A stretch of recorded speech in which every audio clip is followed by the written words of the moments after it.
खुदावंद यीशु मसीह के नाम में आपको सलाम। हम इफिसियों के खत के चौथे बाब की 25वीं ता 32वीं आयत में से नई जिंदगी के असूलों पर अपनी सीरीज को जारी रखे हुए हैं और आज इस सीरीज का 8वां और आखिरी पैगाम है। सो आज हम 32वीं आयत पर गौर करेंगे। आप अपने खानदान के साथ कैसे गुजारा कर रहे हैं? आप कलीसिया में, रफाकत में कुछ लोगों के साथ किस तौर से गुजारा कर रहे हैं? क्या कोई कड़वाहट, कहर, गुस्सा, शोरोगुल, बुरी बातें मौजूद हैं? इन्हें दूर कर दें और इनकी जगह पर ये अपनाएं। 32वीं आयत में लिखा है, और एक दूसरे पर मेहरबान और नरम दिल हो, और जिस तरह खुदा ने मसीह में तुम्हारे कसूर मुआफ किए हैं, तुम भी एक दूसरे के कसूर मुआफ करो। आप कहते हैं कि भाई साहब, आपको इल्म नहीं कि उन लोगों ने मेरे साथ क्या क्या किया है। मैं गुस्सा करने पर हक बजानिब हूँ, वो कभी भी तब्दील नहीं होते, और मैं तल्ख हूँ, और जब मैं उस शख्स को देखता हूँ तो मैं चिल्ला उठता हूँ, और इस नाम में मैं नाहक बातें करता हूँ। मुझे इसका हक हासिल है। देखें तो सही कि उसने मेरे साथ क्या किया था। यही वजह है कि 32वीं आयत इस तौर से इख्तिताम पजीर होती है। लिखा है, जिस तरह खुदा ने मसीह में तुम्हारे कसूर मुआफ किए हैं। क्या आप ये दिलचस्प बात सुनना चाहते हैं? खुदा आपके साथ मेहरबान था और खुदा आपके साथ नरम दिली से पेश आया, फिर खुदा ने आपको मुआफ कर दिया। और आप एक और बात जानना चाहते हैं? आप बिल्कुल भी इसके हकदार न थे। आप इसलिए किसी पर नहीं चिल्लाते क्योंकि वो लोग इस काबिल होते हैं। आप इसलिए किसी पर चिल्लाते हैं क्योंकि आप गुनहगार हैं। आप इसलिए किसी के लिए बुरी बातें नहीं करते क्योंकि वो इसके हकदार हैं। आप इसलिए बुरी बातें करते हैं क्योंकि आप गुनहगार हैं। आप इसलिए कहर आलूद और शोरगुल करने वाले नहीं होते क्योंकि लोग इस काबिल होते हैं। आप इसलिए ऐसा करते हैं क्योंकि आप गुनहगार हैं। क्योंकि खुदा का किरदार ये कहता है कि मुझे इस बात की परवाह नहीं कि तुमने मेरे साथ क्या किया है। मैं तुमसे प्यार करूंगा, और मैं तुम्हारे साथ मेहरबान रहूंगा, और मैं तुम्हारे साथ नरमी से पेश आऊंगा, और मैं तुम्हें मुआफ करूंगा। फिर पौलुस कहता है कि मसीहियों, ऐन यही वो बात है जो खुदा आप में देखने की तवक्को रखता है। अगर तो आप नए मखलूक हैं तो इसका जाहिर होना लाजिम है।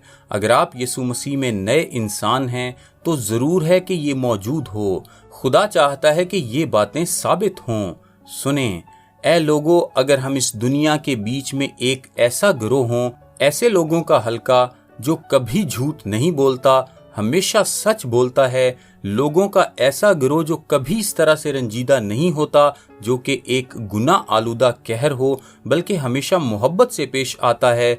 अगर हम उस तरह के लोग हो सकें जो कभी चोरी नहीं करते बल्कि हमेशा शराकत से काम करते हैं, अगर हम ऐसे लोग हो सकें जो कभी भी गंदी बातचीत नहीं करते बल्कि लोगों के लिए हमेशा फजल का सबब बने, अगर हम ऐसे लोग हो सकें जिनमें कोई कड़वाहट, कहर, रंजीदगी, शोरोगुल, बुरी बातें मौजूद न हो, बल्कि हमारी खूबियों में एक मुसलसल मेहरबानी, नरम दिली और मुआफ़ी शामिल हो, तो आपका क्या ख्याल है कि क्या दुनिया हमारे पैगाम पर गौर नहीं करेगी?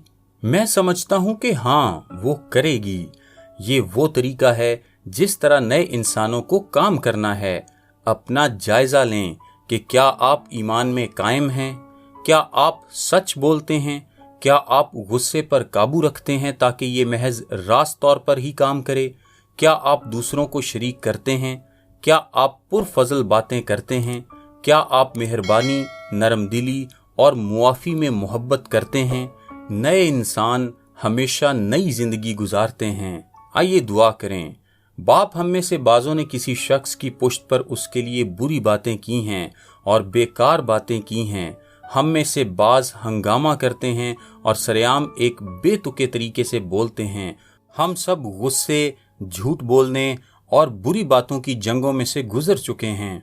खुदावंद हमें उस फतह को जानने में मदद दे जो सिर्फ तू ही बख्श सकता है, ताकि हम एक तरफ तो कभी भी इब्लीस को जगह ना दें और दूसरी तरफ हम मुबारक रूहुल कुद्स को कभी रंजीदा न करें, जो इस कदर पुरफजल है कि हमें एक अबदी निजात बख्शता है। क्योंकि हम उसके साथ ही अबदी तौर पर पैवस्त हैं, तू हमारी मदद फरमा कि हम कभी भी उसकी ऐसे हुक्मदूली न करें जिससे वो रंजीदा हो। और खुदावंद हम जानते हैं कि जब तक हम इस तरीके से एक दूसरे के साथ पेश ना आएं तो बदन काम नहीं कर सकता, और अगर बदन काम नहीं करता तो मसीह जाहिर नहीं हो सकता, और अगर मसीह जाहिर नहीं होता तो दुनिया ना देख पाएगी और ना जान पाएगी। ऐ बाप, जैसा कि हम ताबेदारी करते हैं तो इसे हम में से शुरू कर, यीशु के नाम में अपने पाक रूह के जरिए हमारे अंदर अपना काम कर। आमीन। मेरा नाम ताबिश काजी है और ये मैसेज आपको डेली वर्सेस की जानिब से भेजा गया है। सोमवार से जुमा अपने व्हाट्सएप पर बाइबल मुकद्दस की आयात और उनकी वजाहत इंग्लिश, उर्दू और ऑडियो में हासिल करने के लिए अभी अपना नाम और शहर का नाम लिखकर 0333 80 20 972 973 या फिर 974 पर व्हाट्सएप मैसेज करें। खुदा आप सबको बरकत दे। आमीन।